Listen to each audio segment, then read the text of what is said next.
this lesson, we're going to talk about what throws vaginal health off.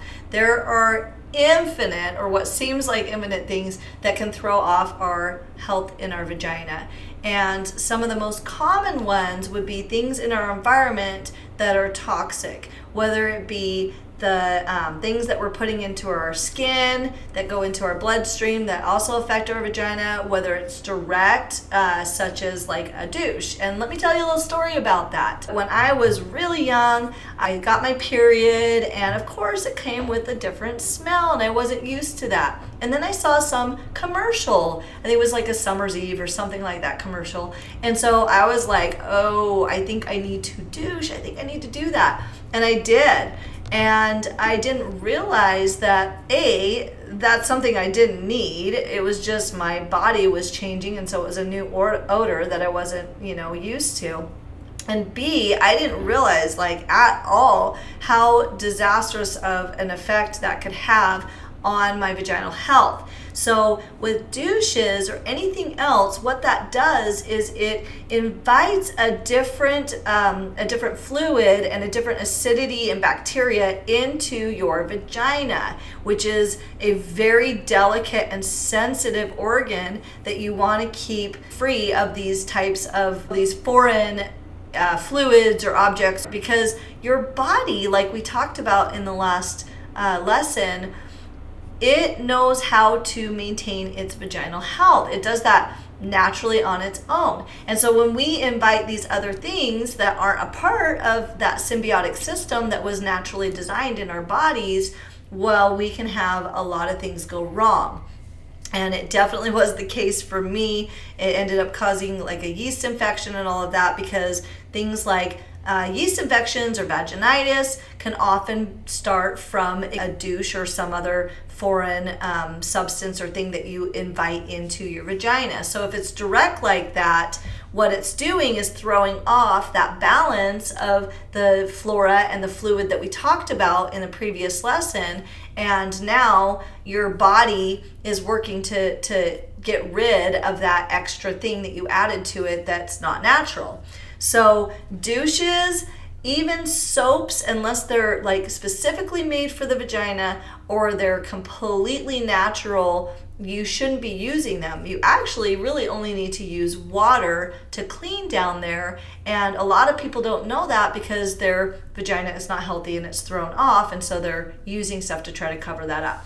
So those are things that can throw off vaginal health. Other things that can throw off vaginal health would be things like damage to the tissue.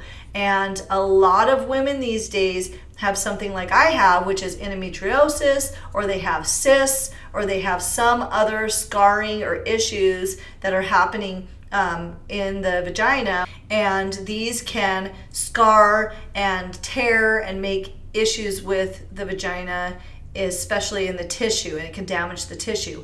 Other ways that the tissue can be damaged are things like sex, not doing it in the right way, and that can damage tissues. Childbirth is a big one, and then even things, sadly, such as sexual abuse. And so those things can all throw off our vaginal health. And if you're a mom like me, in birthing, we can even weaken the muscles that hold our uterus and our vagina in place, and this can cause things like prolapse. You can have prolapse of the bladder like I had. You can have uterine prolapse. My sister had that. So there's a lot of different ways that our vaginal health can be compromised and thrown off. Other ways that might not seem so obvious to us would be things, and you wouldn't believe, but these are the things we hear all the time: sleep, nutrition, and exercise.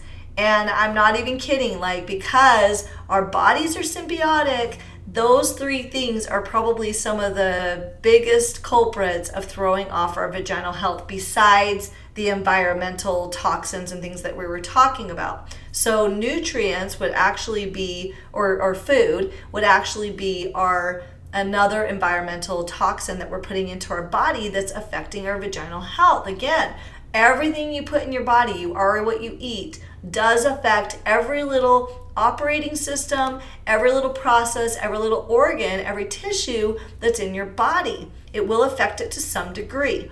And if you're eating a lot of crap, it's going to throw your vaginal health off. It can even as so much as your fluid, the bacteria, as well as things like your hormonal balance. Exercise as well. If we're not exercising enough, we're not keeping those muscles we talked about that can cause prolapse strong. And so therefore, we can have things like prolapse and other things move around that's not necessarily good.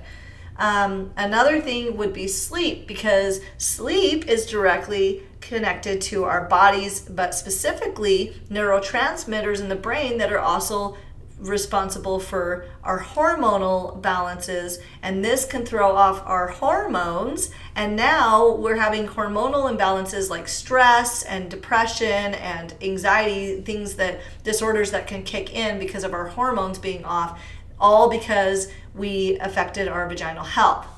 So sleep, exercise, and nutrition are things we're going to think about, because in our next lesson, we're going to talk about ways that we can either get back on track with our vaginal health or just maintain it if we do have vaginal health right now.